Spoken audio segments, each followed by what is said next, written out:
I'm Mary Evelyn McKee, and I am the interior designer for the Flower Showhouse for 2021 in historic Brierfield, Alabama.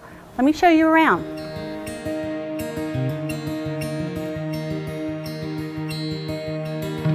In the great room, we have a very cozy seating group right here in front of the wood-burning fireplace.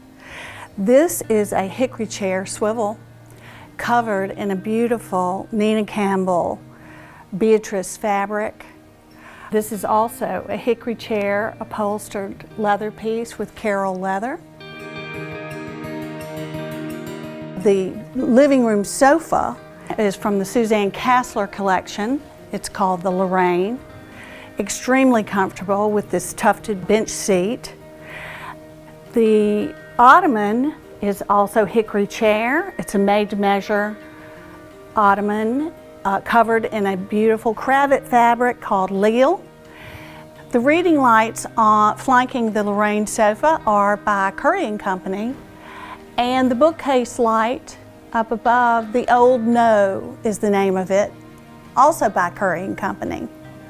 In the great room, the chimney breast is antique brick all the way to the ceiling, and then a beautiful contemporary limestone fireplace designed by the same company that provided all of the rock and labor on the exterior of the house. The black slate and the limestone all together with the brick gives so much texture at that end of the room between the custom bookcases, which also go all the way to the 11-foot ceiling. The entire room is made of tongue and groove board, the ceiling, the walls, and no sheetrock at all in practically the entire house.